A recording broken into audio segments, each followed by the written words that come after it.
Yo les gars, yo tout le monde, on se retrouve pour une nouvelle vidéo pour parler du Barça. Bien sûr, c'est la trêve, vous le savez, on se fait un peu chier avec le football national. Donc on va bien sûr revenir sur les actualités Barça, les blessés, les joueurs qui sont pas en sélection, les joueurs qui sont en sélection, les joueurs qui vont revenir de blessures. Voilà, on va également parler légèrement de la reprise, comment ça va se passer. En tout cas, avant que cette vidéo commence, n'hésitez pas à vous abonner, à liker et à commenter, bien sûr, cette vidéo, vous dire, voilà, donnez-moi vos retours sur cette trêve internationale. Et on va commencer par parler des joueurs qui sont donc actuellement avec leur club et principalement les joueurs voilà, qu'on suit un peu plus que les autres.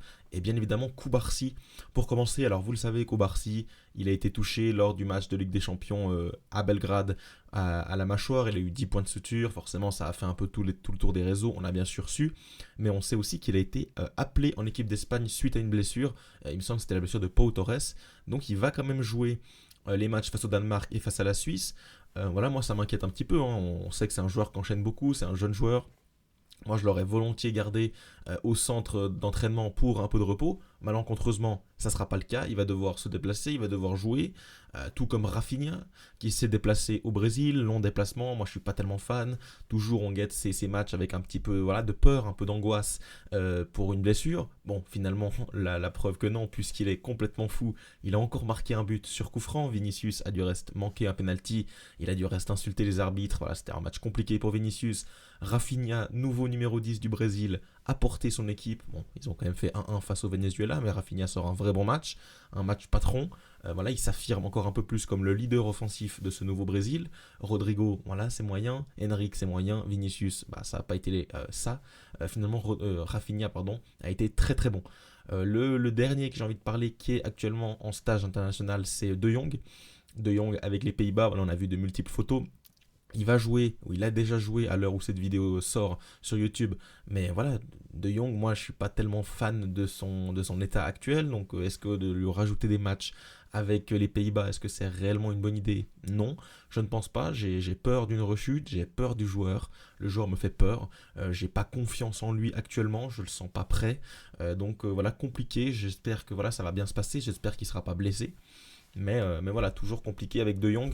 Pour parler des joueurs qui sont restés, et ça je suis très très content, bien évidemment Lewandowski et Lamine Yamal, voilà, c'est les deux importants. 2 sur 3 du trio d'attaque est actuellement en repos. Bien sûr, Lewandowski, on connaît son âge avancé, il arrive, voilà, 37, 38 ans, 36 ans. C'est compliqué pour lui d'enchaîner beaucoup de matchs. Si en plus il doit faire les déplacements jusqu'en Pologne pour aller jouer, pour aller s'entraîner, on l'a vu la dernière fois face à la Croatie, avec un Livakovic qui fait un tacle assassin sur Lewandowski, qui a failli se blesser. En plus, ces derniers temps, beaucoup de douleurs au dos. Souvent, il est attaqué dans le dos par les défenseurs. On l'a vu encore à l'extérieur face à la Real Sociedad lors du dernier match. Donc voilà, content qu'il puisse se reposer avec sa famille, avec le club, qu'il puisse voilà, remettre les batteries à 100% pour rattaquer cette fin d'année de 2024. Et puis la Yamal, bien sûr, on n'en parle pas, il a 16 ans, 17 maintenant. Voilà, forcément, il a besoin de repos. On l'a vu avec ses potes dans une voiture en train de chanter une musique française de MHD. En tout cas, ça fait bien rigoler. Mais voilà, c'est ce qu'il faut. Un peu de repos, du calme mental. On l'a vu également rigoler avec Gavi au centre d'entraînement sur une coupe de cheveux de Hector Fort. Voilà, ils sont tous voilà, là-bas. Ils sont tous de bonne humeur. Gavi également pas appelé avec la sélection. C'est bien.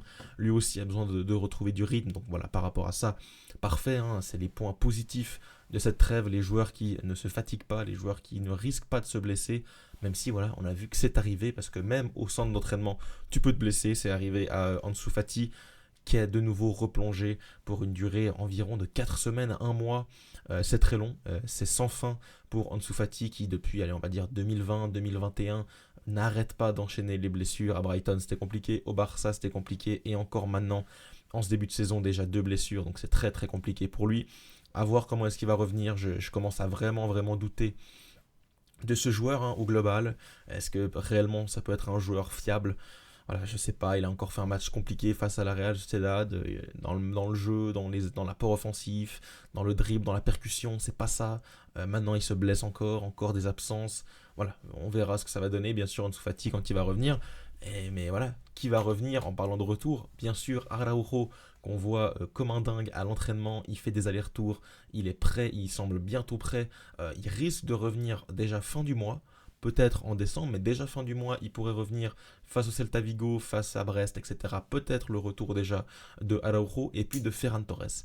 Ferran Torres, bon, on sait qu'on rigole un peu en disant Ferran Torres, mais il va probablement revenir lors du prochain match, il sera déjà prêt. Voilà, on le voit également faire des allers-retours en vidéo, tâter un peu le ballon, etc. On sait que Ferran Torres, c'est pas le joueur phénoménal, mais dans un effectif qui est court, offensivement, je vous le rappelle qu'on est quand même très court, avec un Ansu Fati en plus qui n'est plus là. Ferran Torres, c'est quand même une option, l'option numéro 4, voilà, c'est pas non plus terrible, il peut dépanner, il peut faire tourner en Liga, voilà, c'est pas non plus le joueur immonde, même si, voilà, bien sûr, lors d'un match important de Ligue des Champions, on veut le voir sur le banc, ça, je vous l'accorde sans trop de problème. Pour les autres qui vont revenir, bien sûr, Araujo, on l'a dit, Gavi, qui va revenir un peu plus avec un peu plus de consistance. Et pour l'instant, il n'a pas encore fait de début dans le 11. J'espère que ça sera le cas au retour des matchs, à la fin de cette trêve. Est-ce qu'il va pouvoir réellement enchaîner? C'est la question, bien sûr, avec une reprise plutôt tranquille. C'était le dernier point que je voulais parler. On va reprendre plutôt tranquillement. Il n'y a pas de réel gros match avant le match face à Dortmund, avant le match face à l'Atlético, mais ça c'est déjà plutôt fin d'année. Là, dans la séquence qui va arriver, on a bien sûr Celta Vigo à l'extérieur, c'est quand même un match assez important, mais après la réception de Brest en Ligue des Champions, voilà, on sait que ça ne va pas forcément poser de problème. En Liga, on a quelques matchs également d'un plus faible standing. Voilà, on va pouvoir prendre des points, récupérer des points. On sait qu'on en a perdu à San Sebastian, qu'il va falloir quand même reprendre son avance. On sait qu'on n'a que 6 points sur le Real avec un match en plus. Donc le Real n'est pas non plus si loin, ils sont qu'à 3 points, donc il faut faire attention. Il faut bien sûr continuer d'avancer avec un Real en plus, voilà, un peu hésitant, qui n'a pas encore ses bases, voilà, qui balbutie son football. Nous, on est pour l'instant en place. C'est pour ça qu'il faut continuer, c'est pour ça qu'il faut aller de l'avant en Ligue des Champions comme en Liga. Il y aura également le début de la fameuse Coupe d'Espagne. Il va falloir bien commencer, pourquoi pas commencer à faire de la rotation. J'ai bien envie de voir des Pau Victor, j'ai bien envie de voir des Hector Fort, j'ai bien envie de voir Chesney dans les cages, bien sûr. Donc voilà, tout ça, ça sera bien sûr après cette trêve internationale. Voilà, on va continuer d'en parler durant cette trêve, hein, de football international, de l'équipe de France qui va toujours aussi mal. Pourquoi pas de l'équipe d'Espagne, pourquoi pas de l'équipe suisse, pourquoi pas peut-être un vlog en direct d'un stade qui va arriver ce week-end. On verra si je le fais ou pas. En tout cas, d'ici là, n'hésitez pas à vous abonner, à liker et à commenter cette vidéo. N'hésitez pas à me donner, voilà, vos avis sur ce Barça, sur Rafinha, le futur Ballon d'Or, 20 matchs, 15 buts, 10 passes décisives pour l'instant. Waouh, complètement colossal. Pour l'instant, le favori pour le prochain Ballon d'Or. En tout cas, on se retrouve très vite pour de nouvelles vidéos. Ciao.